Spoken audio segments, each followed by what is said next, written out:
Magandang hapon Pilipinas, live mula sa Pag-asa Weather and Flood Forecasting Center. Narito ang pinakahuling ulat sa lagay ng ating panahon. Alamin muna natin ang magiging lagay ng panahon bukas hanggang sa Biyernes, batay pa rin po yan sa pagtaya ng Pag-asa. Unahin muna natin sa Baguio City. Inaasahang magiging maulap ang kalangitan na may pagbugso ng ulan, pagkidlat at pagkulog in the next 3 days. Agwat ng temperatura mula 16 hanggang 23 degrees Celsius. Check naman natin dito sa Metro Manila. Good news dahil magpapakita si Haring Araw mula bukas hanggang sa Huwebes. Pero pagsapit ng Friday ay makakaranas ng maulap na kalangitan na may isolated rain showers and thunderstorms. Agwat ng temperatura mula 24 hanggang 32 degrees Celsius.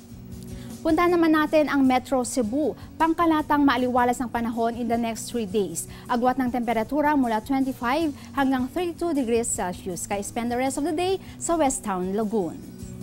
At dumako naman tayo sa Metro Davao. Mainit ang panahon dahil in the next 3 days mula bukas hanggang sa Biyernes ay magpapakita si Haring Araw pero asahan pa rin ang isolated rain showers and thunderstorms.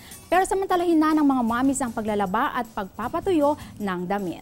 At panghuli ay puntahan natin ang Zamboanga City. Bukas, good weather condition po tayo pero pagsapit ng Huwebes at Biyernes ay makakaranas ng maulap na kalangitan na may pagbugso ng ulan, pagkidlat at pagkulog. Agwat ng temperatura mula 24 hanggang 32 degrees Celsius. Diyan lamang po kayo, magbabalik ang Panahon TV. Tatanungin ko ang lahat ng nararapat itanong. Tatanungin ko sina Manong at Manang, mga kaibigan at katrabaho, Si Obama at ang barangay tanod. tatanungin ko ang mga taong dapat tanungin para sa mga bagay na dapat ipaliwanag. Para sa bansang kailangan magtanong. para sa kinabukasan ng ating bayan.